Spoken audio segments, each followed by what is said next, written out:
Assalamualaikum warahmatullahi wabarakatuh.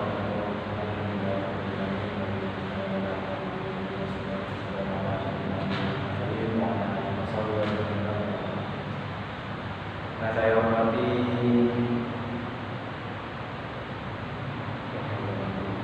Bapak Idil selaku pengamat kuliah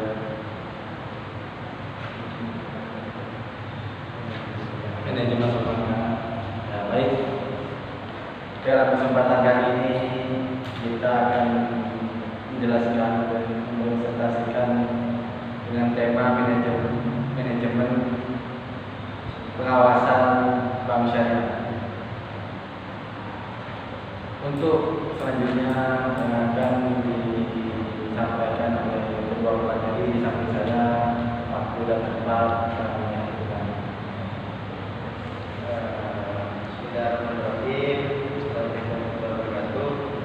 Kami di sini akan sedikit menjelaskan konsep dasar pengawasan dalam Islam.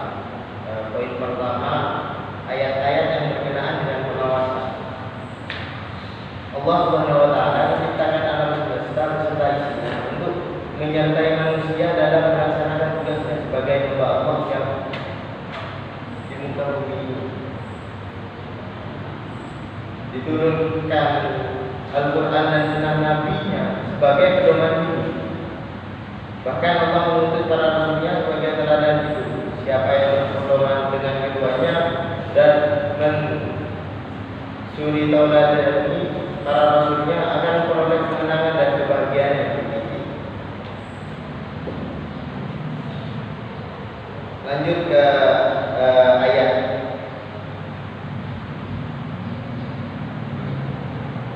Tuhan mengetahui kecurangan mata dan apa yang disembunyikan dada.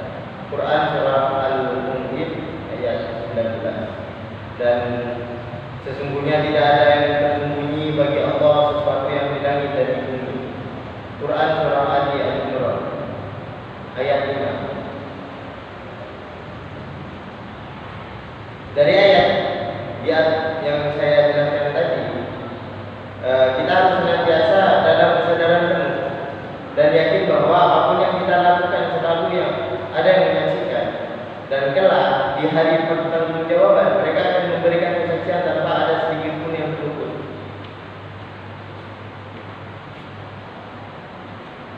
Dalam firman-Nya yang suci dan terjaga yang termaktub dalam Al-Qur'anul Karim, Allah Subhanahu wa taala menyampaikan siapa saja yang akan menjadi saksi atas setiap perbuatan kita. Dan katakanlah, beramallah kamu maka Allah dan Rasulnya serta orang-orang mukmin akan melihat amalmu itu, dan kamu akan dikembalikan pada Allah yang Maha mengetahui yang gaib dan yang nyata. Lalu Dia memberitakan kepadamu apa yang telah kamu kerjakan. Quran surah At-Taubah ayat 105.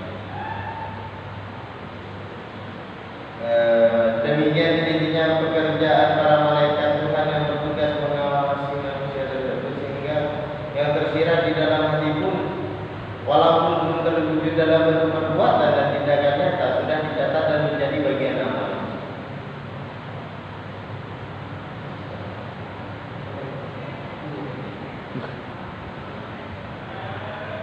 Untuk poin kedua, hadis yang berkenaan dengan pengawasan. Terdapat sebuah hadis riwayat Bukhari dari Umar bin Khattab yang menjelaskan pengertian ihsan. Ihsan adalah keadaan pada diri seseorang yang dia merasa senantiasa diawasi Allah dalam segenap perbuatan lahir maupun batin. Hadis ini merupakan jawaban Rasulullah tak kala malaikat Jibril datang kepadanya menanyakan tentang Islam. Ihsan dijawab oleh Rasulullah, ihsan adalah anta'budallaha ka'annaka tarahu fa in lam takun tarahu fa innahu yarak. Kamu beribadah kepada Allah seakan-akan kamu melihatnya.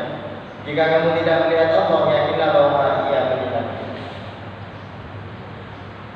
Dalam riwayat lain disebutkan, seseorang tidak mungkin mencuri atau melakukan kejahatan sedangkan dia beriman kepada Allah, dalam arti menyadari kehadiran dan pengawasan. Hadis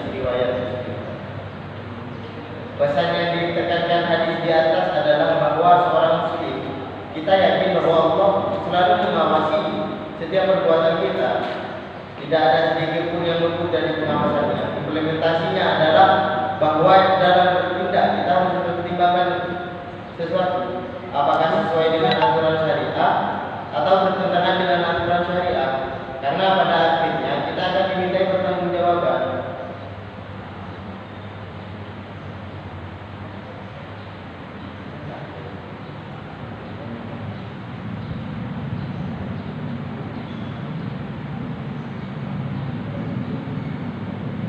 Mungkin bisa dilanjutkan ke materi kedua.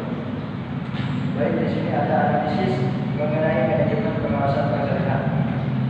Yang pertama ini penjelasan keberadaan bank dalam perekonomian modern merupakan kebutuhan yang tetap menyentuh pada sebuah kebutuhan masyarakat,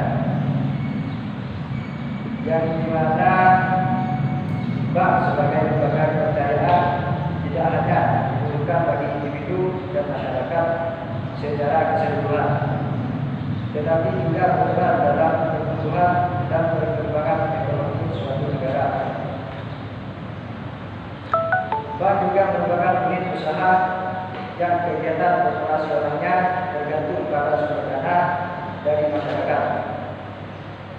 Pengaturan dan pengawasan bank yang efektif dibutuhkan untuk menjaga dan memelihara kepercayaan masyarakat terhadap perbankan. Tugas pengawas bank pada fungsinya adalah memantau dan memeriksa apakah pemilik dan pengelola bank telah melaksanakan ketentuan dan aturan perbankan dengan baik.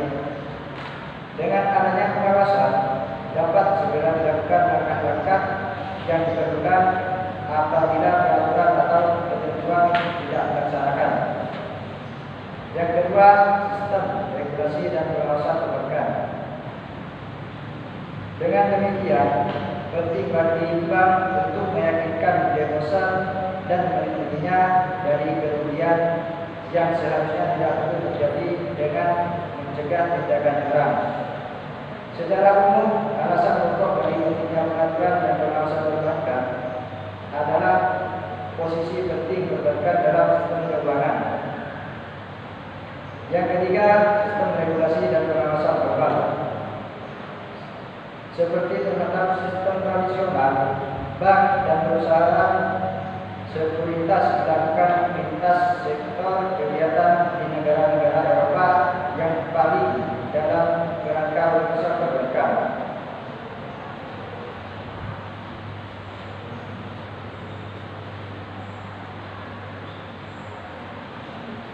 Negara Indonesia masih menganut sistem pengawasan tradisional, yaitu berada di bawah bank sentral. Sebagian besar negara-negara berkembang menganut sistem ini, dan hingga sekarang Amerika Serikat juga menganut prinsip ini berdasarkan ketentuan tersebut. Di Amerika Serikat terdapat tren pertumbuhan merger lintas sektor. Bahkan sebagian regulator di negara Eropa semakin dominan dengan konsep bank campuran, bank dan aktivitas sekuritas dan bisnis asuransi. Yang keempat, sistem regulasi dan pengawasan perbankan di Indonesia.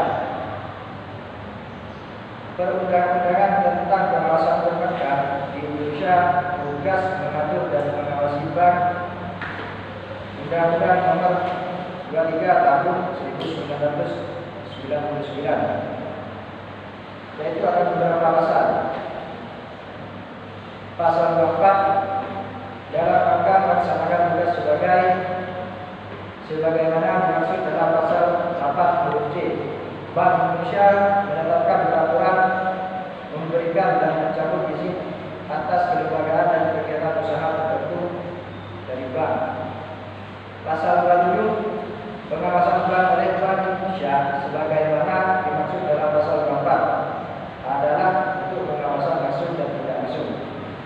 Pasal 29 Bank Indonesia melakukan pemeriksaan terhadap bank baik secara berkala maupun setiap waktu apabila diperlukan.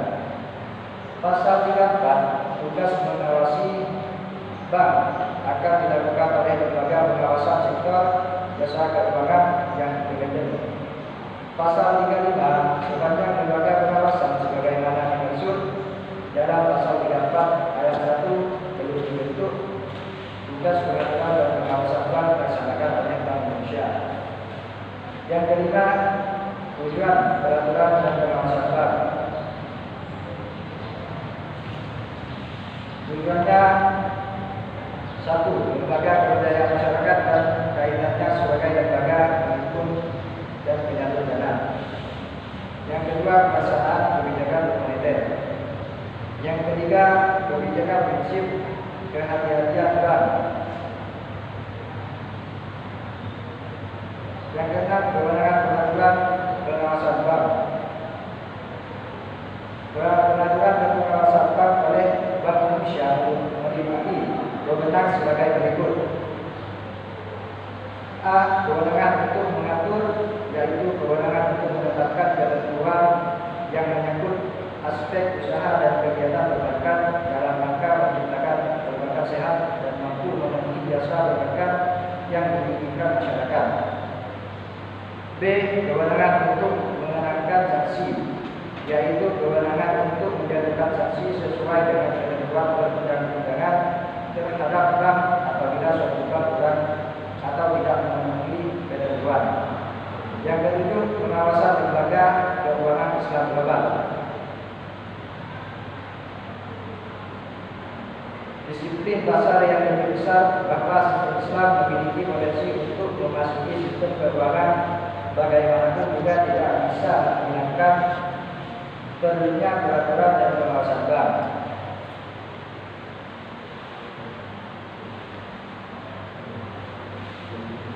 Yang kedelapan, pengawasan dan pembinaan bank syariah di Indonesia. Sesuai dengan teori, nasabah dan masyarakat pada umumnya tidak dapat dengan mudah melakukan monitoring dan pengawasan bank. Alasannya antara lain karena kurangnya kompetensi dan kemampuan. Dalam menjalankan tanggung jawabnya, pengawas bank selain memenuhi prinsip-prinsip profesionalisme juga semestinya memiliki suatu keyakinan bahwa Allah semestinya mengawasi nilai-nilai Islam yang pada dasarnya mendorong akuntabilitas, antara lain adalah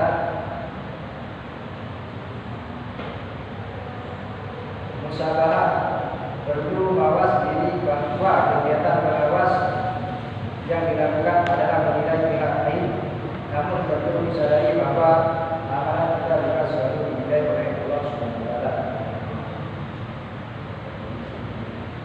Dan yang kesembilan akan dijelaskan oleh materi kedua. Keunikan bank syariah. Fungsi dari bank syariah sama dengan bank konvensional, sehingga prinsip umum pengaturan dan pengawasan bank berlaku pula bagi bank syariah. Namun, adanya sejumlah perbedaan mendasar dalam operasional bank syariah.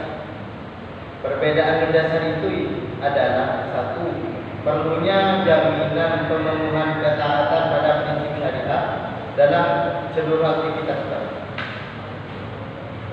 2. Perbedaan karakteristik operasional, khususnya akibat dari pelanggaran bunga yang digantikan dengan skema profit loss sharing dengan instrumen nisbah bagi hasil. Yang ke-10, kerangka pengawasan dan pengendalian bank syariah. Sejumlah perangkat yang diperlukan untuk menciptakan bank yang sehat dan istiqomah antara lain adalah: 1. Sistem pengendalian internal, 2. Fungsi manajemen risiko, 3. Peraturan peningkatan keterbukaan informasi, 4. Sistem akuntansi yang sesuai, 5. Mekanisme jaminan kepatuhan syariah, dan yang ke-6 audit eksternal.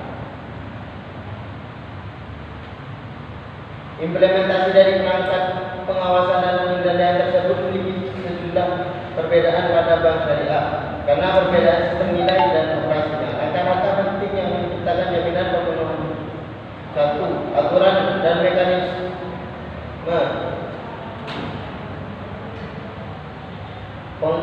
Pengesahan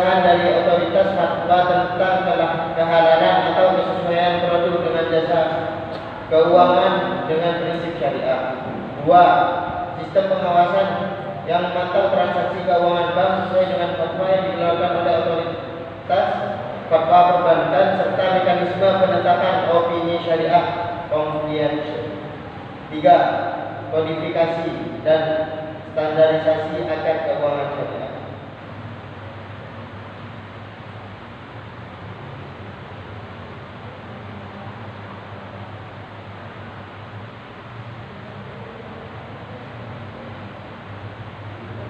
Mungkin itu yang bisa kami jelaskan.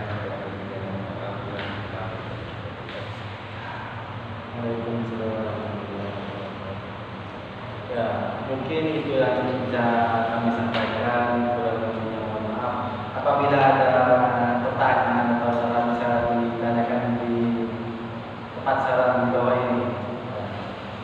Kurang lebihnya mohon maaf. Assalamualaikum warahmatullahi wabarakatuh.